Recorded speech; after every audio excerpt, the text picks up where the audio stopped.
Welcome back to another reading and correcting with me, Kendar, the Tiger Knights, and Ty, the Tiger Supervisor.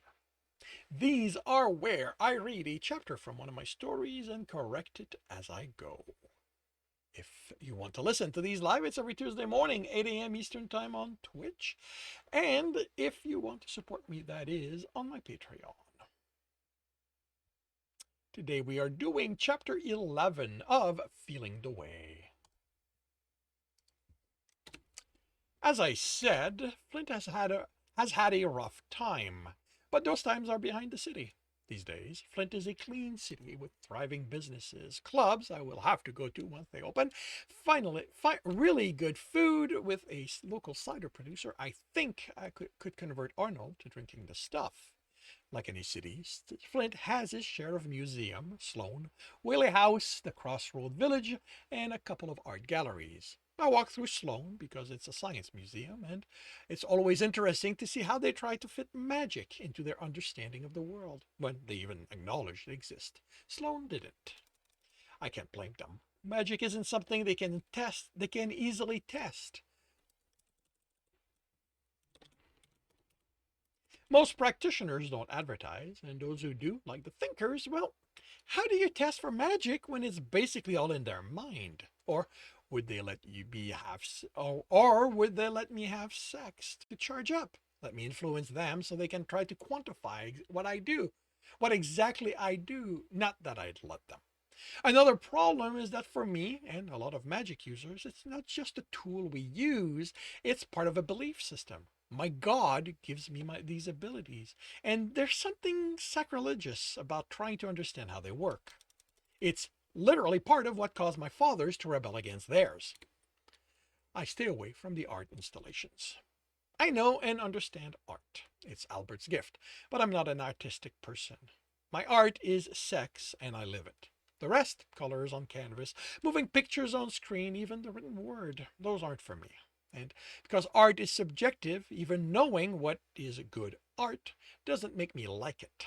And the jarring between my dislike and my knowledge is good gets exhausting. Not to mention listening to expert going on and on and on about what they believe is good art when they have no idea what they're talking about.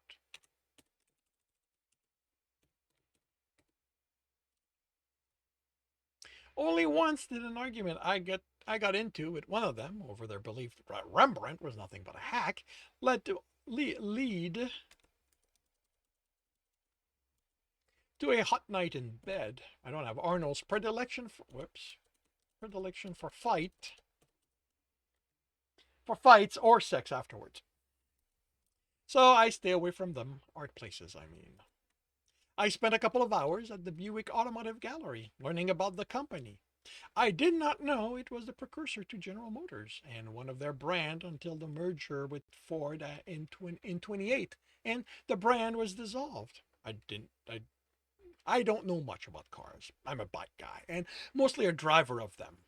I can do basic repairs and fix the magic on mine, but anything major I take to Adam so he can fix it.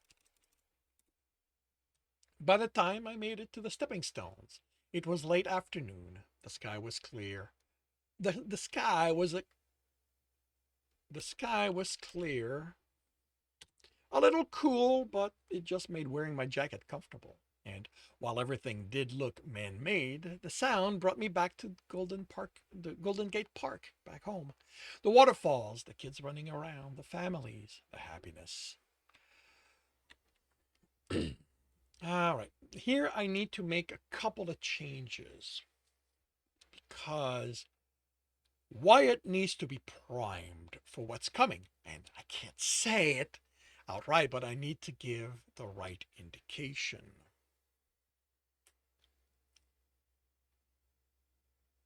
And that is in the way, in what's there. So, I need a group of demonstrators.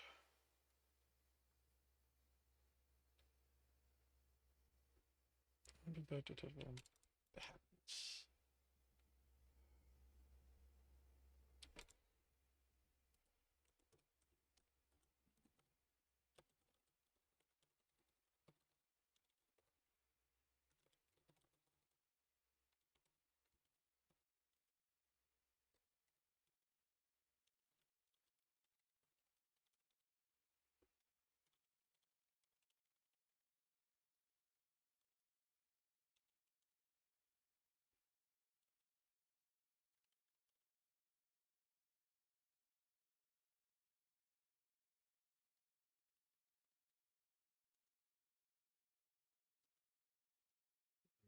There's signs protesting I don't know what. Didn't interfere.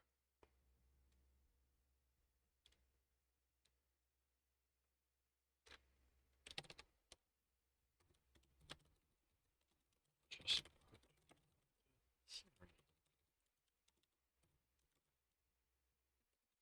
easy. Ignore and forget. All right. Yeah. With a few exceptions, Golden Gate Park only held good memories for me. Even the demonstrators, with their signs protesting I don't know what, didn't interfere. They were just part of the scenery, easy to ignore and forget. Beautiful, isn't it? A woman said. I startled, pulled away from my thought and memories. The sheep lounged on a wool sheet. A wool blanket. Why did I go sheet? Probably because I couldn't think of blanket when I wrote it. A wool blanket spread on the ground, with a wicker basket on her left. The next, the neck.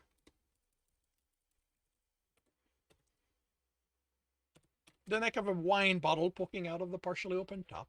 An open paper book on her right, upside down. The sun reflecting off the cover kept me from making not it making out the title.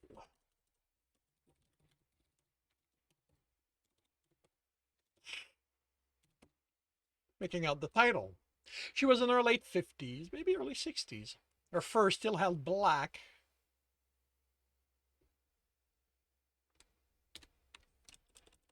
Still had black, but it was mostly gray. Her eyes were closed as she looked up at the sky or tried to catch the last of the sun. I'd utterly missed that she was there as I approached. Her question made me look at the stepping stones again. As she and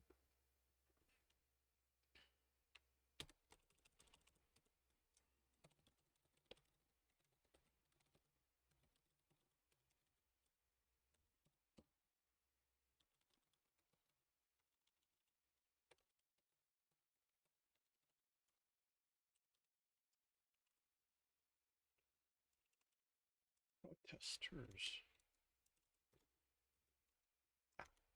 Her question made me look at the stepping stone again, the light reflecting off the placards of the protesters, and she was right. They were beautiful. More than that, they were art, and good art. The varying heights causing the waterfalls to sound different, to almost harmonize. I love coming here to watch the sunset, she says. She said,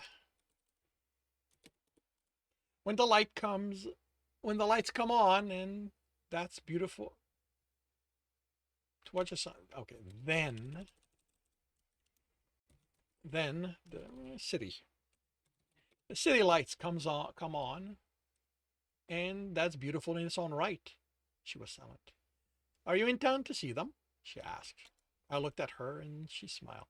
Not many locals wear bike leathers at this time of the year. She indicated my attire.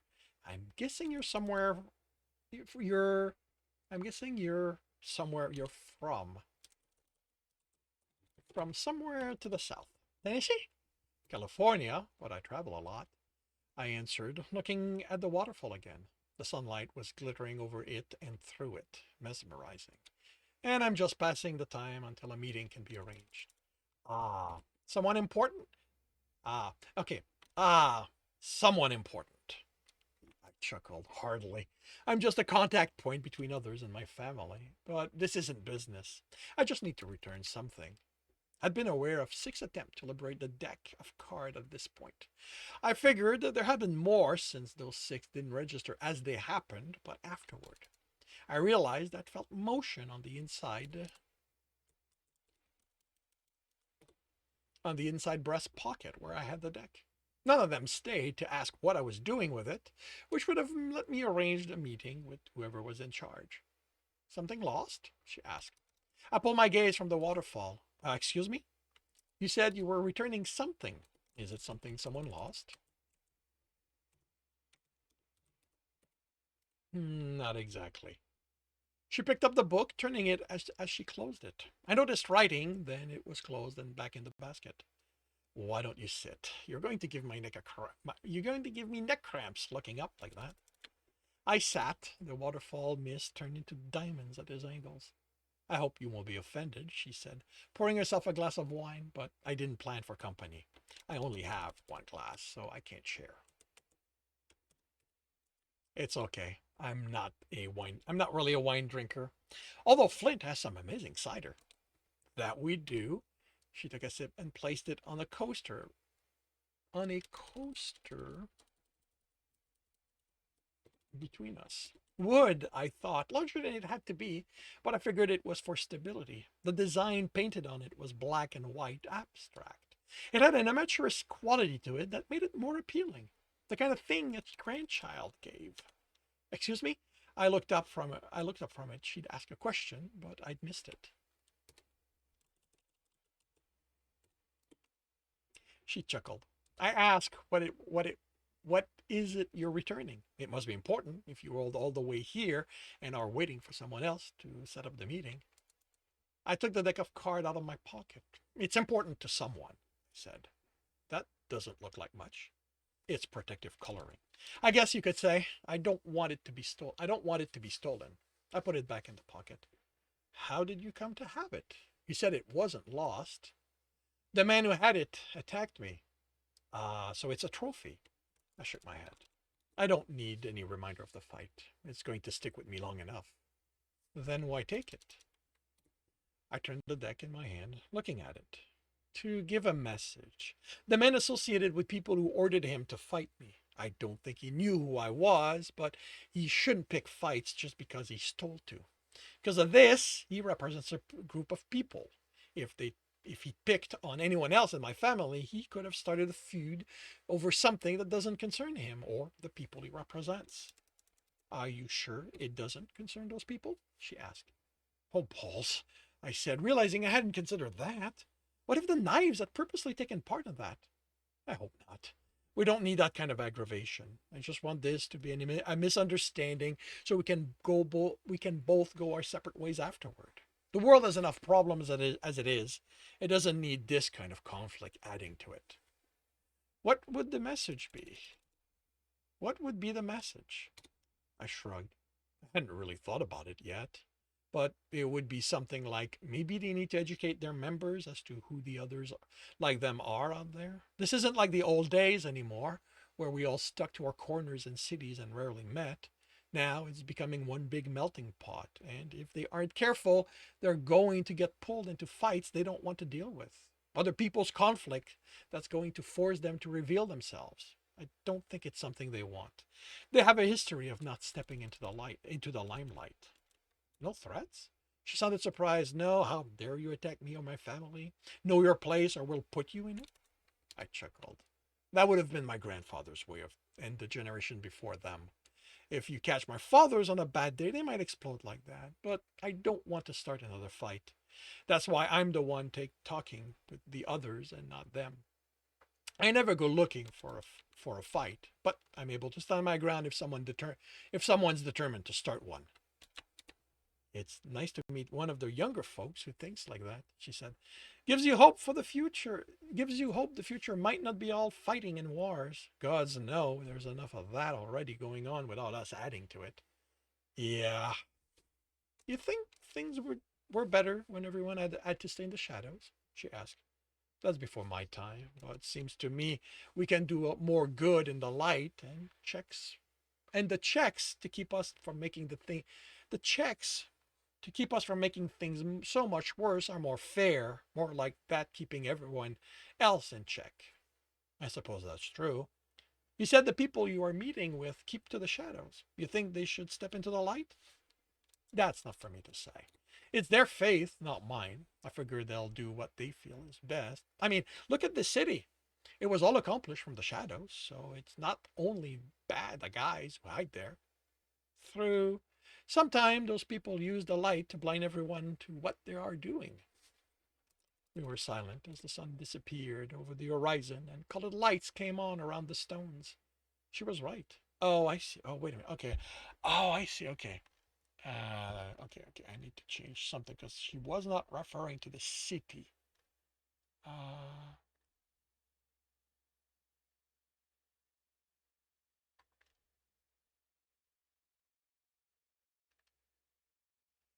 then, okay, then they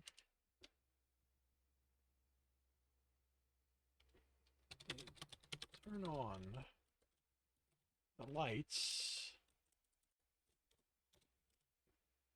Then they turn on the lights, and that's beautiful in its own right. Okay, that, yeah, okay.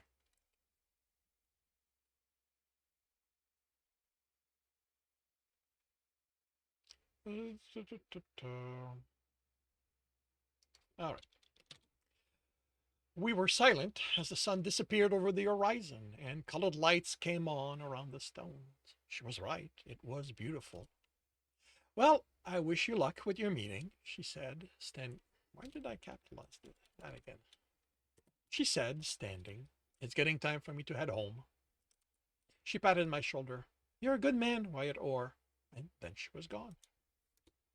I looked at the lights reflecting on the water for a while longer. Then the cold seeped in, and I decided I needed to get to my hotel room, change, and go enjoy the clubs.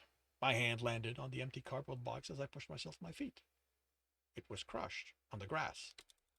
I stared at it, trying to get my mind to reconcile everything that didn't add up. I'd been sitting on a blanket. There had been a deck of cards within this taped box. Had been talking to, hadn't I? The string of curse I let out devolved into laughter. The 10 knives were definitely the masters of subtlety.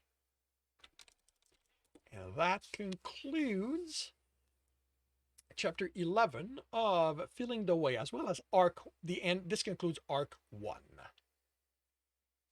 course, I say that at the end and nobody listens to hit this far, but that's okay. Basically, this was what I was thinking of doing the entire time. Wyatt would jump from city to city, have small things happen, adventures.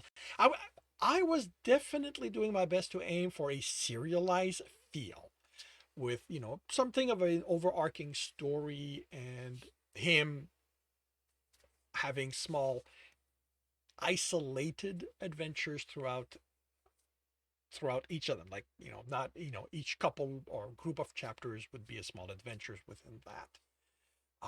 And with the next chapter, things kind of went, I want to say sideways, but like it, I was able to maintain the feel of it, but the arc became more pronounced. So that'll be next chapter. That'll be starting that. So, yep. If you have enjoyed this, please leave a like. If you want to know when the next chapter is going to be up, subscribe and hit the bell. If you want to read the rest of the story, that is on my Patreon. This is not a published story. There is also no plan to publish it. If you are looking to if you want to listen to these live, it's every Tuesday morning, 8 a.m. Eastern Time on Twitch. The links are in the notes, and with that, I shall wish you a good day.